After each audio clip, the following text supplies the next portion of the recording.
What's good, everybody? Welcome back to the channel. My name is A1K, and this is the Good Game Podcast.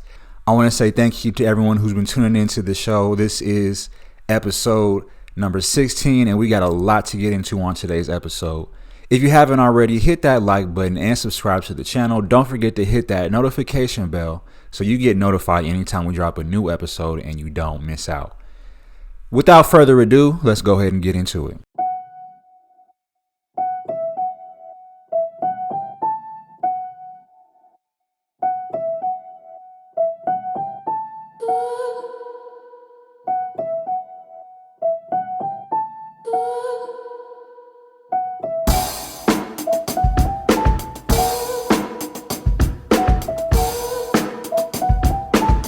Okay, so let's start off here with some NFL news. We had some history being made last week.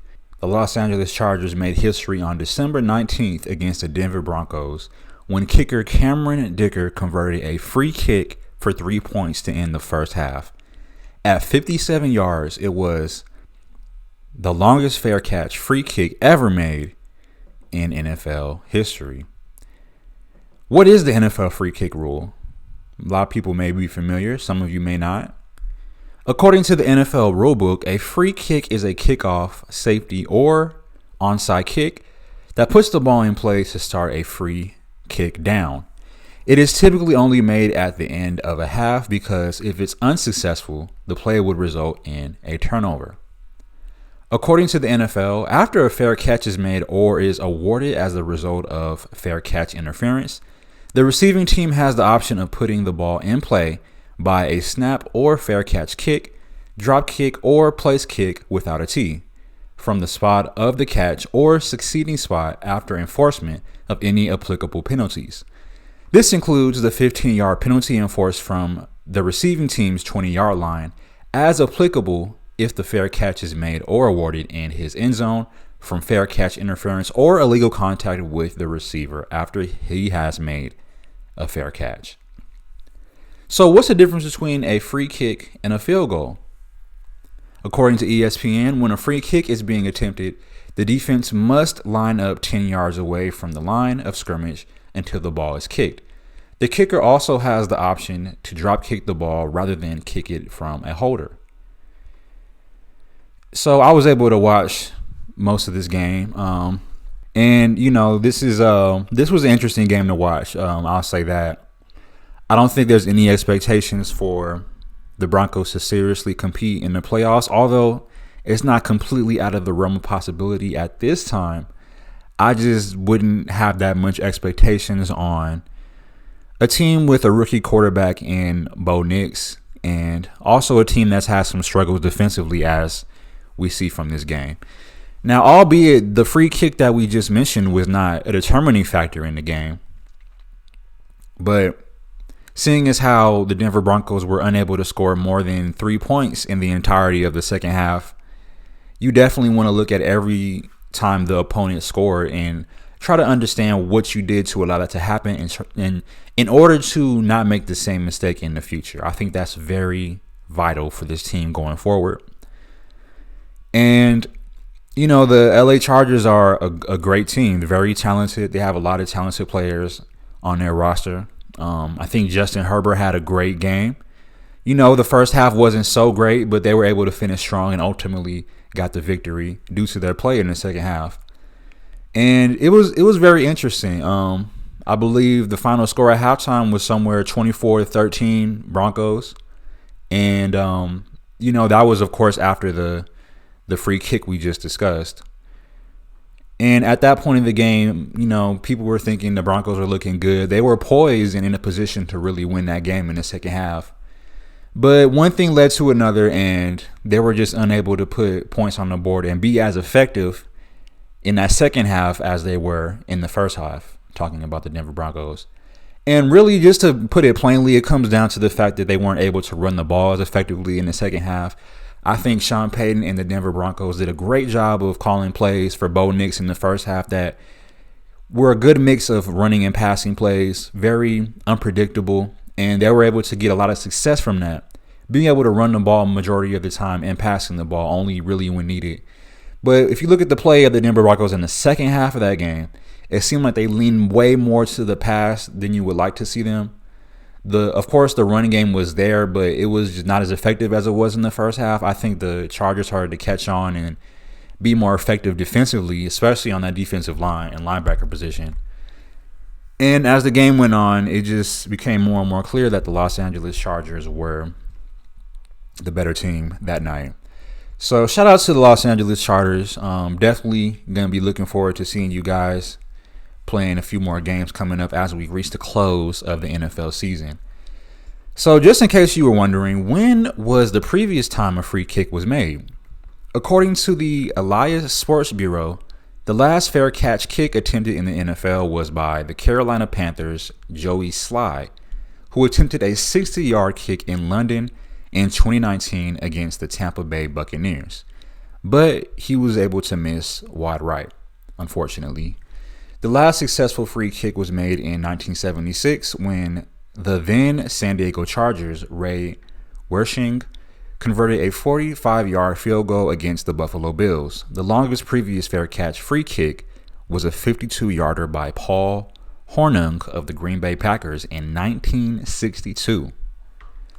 And it's just one of those things that, you watch football, and if you're a fan of the sport, you watch a lot of these games year in and year out. And for somebody like me who has, been watching football consistently for the past 10 years or so professionally, it definitely is always entertaining, and it's always surprising when you see something that you haven't seen before in this sport.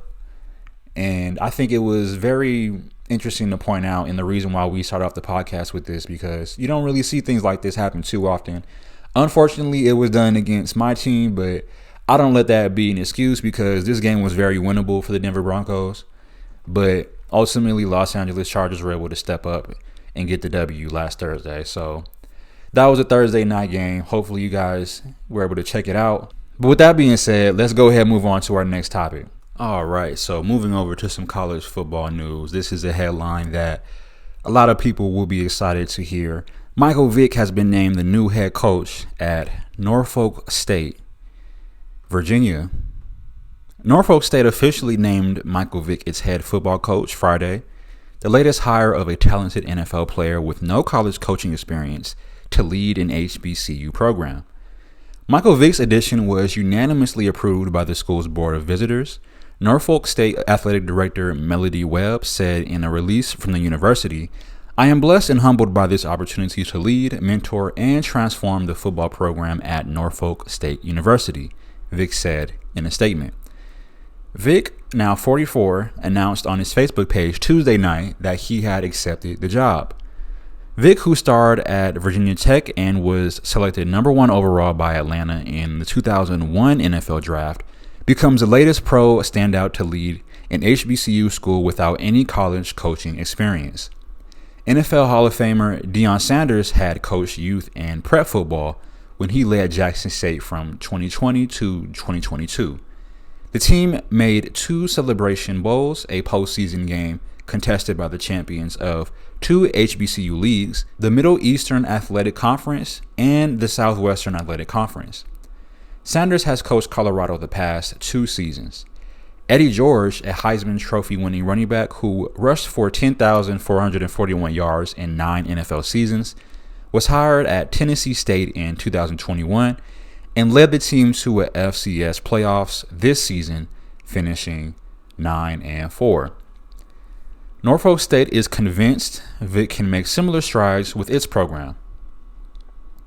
Webb, the school's athletic director, said Vick was among the greatest athletes to come out of the region and that his hire will attract talented players to the school. "I am confident that our football program will establish sustainable recruiting pipelines in the state of Virginia and across the country with this hire," she said. The school's release didn't mention Vick's high-profile troubles with a dogfighting ring in the prime of his career with the Falcons. Vick served 18 months in federal prison after pleading guilty to his role. After his release in 2009, he returned to the NFL and won AP Comeback Player of the Year with the Philadelphia Eagles in 2010. But his best years were behind him. He retired in 2017 and has advocated against animal cruelty while also working as an NFL analyst for Fox Sports. Vick will be formally introduced on campus Monday. A prestigious HBCU with a rich athletics history, NSU provides a tremendous environment for students to reach their full potential on the field and just as importantly in the classroom. Vick said, "I am honored to join the Norfolk State family," end quote. Norfolk State fired coach Dawson Odums in November after a 4-8 season. The Spartans have made one appearance in the FCS playoffs, losing in the first round to in-state rival Old Dominion in 2011. Before accepting the Norfolk State job, Vick also spoke to Sacramento State about its open head coaching position. So I think this is great news for Michael Vick and his family, and also the people of Virginia who grew up watching Michael Vick. Considering he is from the area, it makes perfect sense that he would get this opportunity. And I think things will work out for the most part. Definitely would take some time. I don't expect them to be successful immediately after his hire, but I ultimately expect those first couple years to be a little rough. It's going to take some time to get recruits to come in and want to play under this organization. And, Michael Vick has to implement an entirely new system. If he has a system already, he has to try to come up with a system and then implement it within this organization. So that thing is going to take time to kind of come together. So you got to be patient with this situation. I don't expect him to have success in the program right away. If you look at similar situations with like Deion Sanders and people like that who come from a position of being a player first and then transitioning into being a head coach, there always is some type of grace period where in the beginning things don't really look like how you would want them to look as far as wins and losses. But over time, over the course of a few years, and once you go through a few recruitment cycles, you start to get new players and new talent into the organization and really start to form an identity. And I think that's the goal here with this hire, is to form an identity within the school at NSU and start to be a place people actually want to go and transfer to and play for. Because once that happens, the sky is the limit as far as talent being at the school, which will ultimately lead to better performances on the field and getting more wins in the win column. So shout out to Michael Vick. This is a great accomplishment. A lot of people probably thought this would never happen, but here we are talking about it, and definitely a proud moment for everybody in the Vick family. So with that being said, let's go ahead and move on to our next topic of the day. All right, we got some women's soccer news to cover briefly here at the Good Game Podcast. But before I get into it, I want to give a pleasant reminder. If you haven't already, hit that like button. It helps the channel grow so much tremendously. I don't ask for much, but if you do have a chance, hit that like button and subscribe to the channel. I appreciate all of you who do that. With that being said, let's get it. All right, so Netflix and FIFA agreed to a deal for the Women's World Cup in 2027 and 2031. Netflix and FIFA have agreed a deal for the streaming giant to have exclusive United States broadcasting rights to the next two FIFA Women's World Cup tournaments, global football's governing body confirmed on Friday. The 2027 edition of the World Cup is set for Brazil, while a host has not yet been finalized for the 2031 tournament, although the U.S. is expected to make their bid. FIFA unbundled media rights for the women's bidding for the first time for the 2027 and 2031 Women's World Cups. Fox has the Men's World Cup deal through 2026, which cleared the way for FIFA's separate bidding process for later events. This is a landmark moment for sports media rights, FIFA President Gianni Infantino said. As a marquee brand and FIFA's new long-term partner, Netflix has shown a very strong level of commitment to growing women's football. This agreement sends a strong message about the real value of FIFA Women's World Cup and the global women's game. FIFA and Netflix partnering together makes this a truly historic day for broadcasting and for women's football. The deal announced Friday is the most significant FIFA has signed with a streaming service for a major tournament. No value was given, though international competitions in women's football have struggled to draw high-value offers. World Cups are typically broadcast on free-to-air public networks in order to reach the biggest audiences. The 32-team, 64-game tournament in 2027 will be played June 24th through July 25th in Brazil. A FIFA report published in 2019 said that 1.12 billion viewers watched the 2019 Women's World Cup, which was won by the United States. The 2023 World Cup in Australia and New Zealand recorded the highest ever U.S. domestic viewership for a group stage match. Spain won the 2023 event after the U.S. had won in 2015 as well as 2019. So this is major news for women's soccer and sports in general. Definitely think we'll see more of these deals coming in the near future. Going to be excited to watch the Women's World Cup on Netflix for the first time in 2027. We've seen similar deals like this where it is, companies like the WWE or the TKO group now putting their product on Netflix, and, Netflix moving into live streaming as far as NFL games and things like that. So we're going to be seeing a lot more of these deals going forward, and Netflix has shown a serious interest in moving towards the live streaming category. So that is something that will be more prevalent as we see going into 2025, and be on the lookout for more live sports on Netflix. I think it's something that people want, and Netflix has done a great job of accommodating and doing what they can to give people what they want.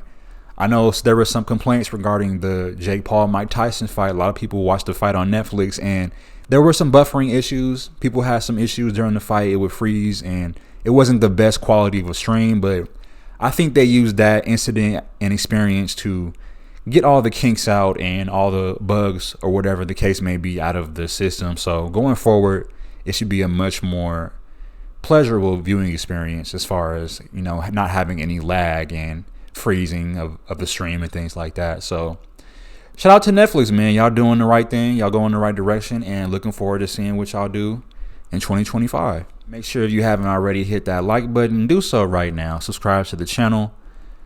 The next episode of the Good Game Podcast will be dropping next week. I don't want you to miss it. Hit that notification bell so you get alerted when we drop and you don't miss out. So, Dodgers Shohei Ohtani wins third AP Male Athlete of the Year award. And that keeps him in elite company once again. The Japanese superstar caps 2024 by winning the Associated Press Male Athlete of the Year for the third time, tying him with basketball great Michael Jordan. He trails only four-time winners Lance Armstrong, Tiger Woods, and LeBron James. "I'm very honored," Ohtani said through interpreter Matt Hidaka in an exclusive interview with the AP. "Obviously, all the hard work has paid off. Maybe next year I'll get the award again," end quote. In balloting by 74 sports journalists from the AP and its members, Ohtani received 48 points. He previously won the award in 2023 and 2021 when he was with the Angels. "Growing up in Japan, I did follow Michael Jordan and Tiger Woods," he said. "I would see their accolades and how they were successful in the United States," end quote. The AP honor has been given out since 1931. Golfer Babe Didrikson won 6 times, the most by a man or woman. Swimmer Leon Merchant of France, who won 4 gold medals at the Paris Olympics, was second with 10 votes in balloting announced Monday. Golfer Scottie Scheffler, whose victories this year included the Masters and an Olympic gold medal, was third with 9. The AP Female Athlete of the Year will be announced Tuesday.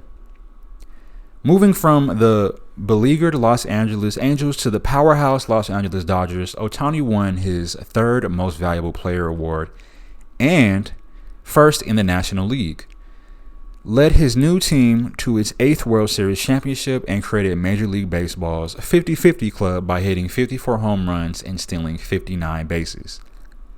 Ohtani signed a then record $700 million 10-year contract with the Dodgers in December 2023. Already a two-way superstar, He embellished his reputation even further despite not pitching all season, while he rehabilitated from a second major right elbow surgery he had in September 2023. Ohtani went wild on offense, making every at-bat a must-see moment. The 6'4" designated hitter batted a career-high .310 average while easily surpassing his previous career highs in home runs and stolen bases. In September, he reached the previous unheard-of 50-50 mark in a performance for the ages against the Miami Marlins in Florida. Ohtani went 6 for 6 with 3 home runs, 10 RBIs, 2 stolen bases, and 17 total bases. It wouldn't shock me if he went 60-60 and 20 wins a year from now, Brad Osmus, who managed the Angels in 2019 during Ohtani's second season in Anaheim, said recently.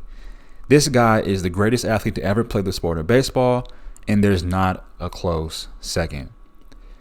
Ohtani said he knew the Dodgers' franchise record for most homers in a season was 49. His previous best was 46, set in 2021. I kind of want to get over that bar, he said. I was pleasantly surprised I was able to pass that record, end quote. Ohtani carried the Dodgers offensively during the regular season, and he stayed healthy until Game 2 of the World Series. He injured his left shoulder trying to steal second base against the New York Yankees and finished the series playing hurt. He underwent surgery a few days after the Dodgers celebrated their championship in early November. I don't have full range of motion yet, but it feels a lot better, he told the AP. There's no pain, there's obviously still a little bit of tightness, but slowly but surely it's getting better. Ohtani recently received an updated rehab schedule, and he's focused on the near term. It's the small steps that I think are very important to get me to the ultimate goal, which is just to get back healthy, he said. Ohtani is also throwing the 70-mile-per-hour range, which is typically for pitchers early in the offseason. I'm going to continue to ramp up slowly, he said. The Dodgers' rotation for next season is in flux, and Ohtani is waiting to see how it shakes out. We may go with a 5-man rotation with a bullpen game, which is what we did a lot during the season, or we may have a 6-man rotation, he said. But it's all about balancing out when we can get rest and recuperate. We'll see where that takes us along the playoff chase. I've got to obviously pace myself, but again, the situation will guide us to how we get there, end quote. The Dodgers open the 2025 season in Japan, where Ohtani is even more closely watched. Each time Ohtani comes to the plate or steps on the mound, there's great pressure and expectation for him to perform spectacular feats. I just go out there and try to stay within myself, he said. I can only control what I can control, and that's where you trust your teammates. The guys behind me, you trust they're going to make the plays for you. I don't really try to overthink it. Ohtani generated big bucks for the Dodgers off the field too. Fans traveled from Japan in droves to see him play around the U.S. at Dodger Stadium. And they paid extra for tours of baseball's third oldest venue narrated by Japanese-speaking guides and to be on the field during pre-game batting practices. A majority of the fans buy Ohtani-branded merchandise, especially his number 17 jersey. Ohtani's presence also helped the Dodgers land a bevy of new Japanese sponsors.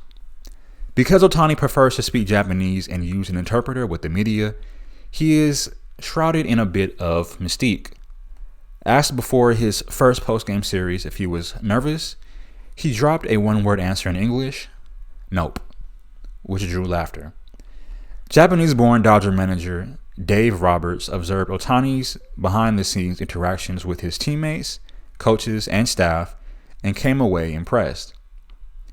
I really do believe that as good of a ball player as he is, he's much better as a person. He's very kind, considerate, and he cares, Roberts told the AP. I'm just proud of any fame or glory or award that he receives because he just does it in such a respectful and humble way. Ohtani relishes his privacy and rarely shares details about himself off the field. That's why his February announcement via Instagram that he had wed Mamiko Tanaka, a former basketball player, stunned his new teammates and the rest of the world. The following month, after the Dodgers arrived in South Korea to open the season, He has enveloped in scandal when his longtime interpreter and friend, Ippy Mizraha, was fired by the Dodgers after being accused of using millions of dollars of Ohtani's money to place bets with an illegal bookmaker. His new teammates rallied around Ohtani, who was found to have no part in the wrongdoing, and publicly, it didn't seem to affect him even if he was privately distressed by it. By June, the uproar had subsided. Mizuhara pled guilty to federal bank and tax fraud charges and admitted to stealing nearly $17 million from Ohtani. The public got a glimpse of Ohtani's softer side in August when his dog, Decoy, delivered the first pitch to his owner on their shared bobblehead night. He and Ohtani were mentioned during the telecast of last month's National Dog Show, where the small spaniel-type breed was among the competitors. The number of the breed has kind of dwindled, so by him gaining a little bit of popularity, hopefully that brings up the number of his breed, Ohtani said. I do feel like we were able to, in a small way, contribute to the popularity of the dog, and I'm sure Decoy himself would be happy about that. Ohtani will be looking to top himself next year while eyeing a repeat World Series title.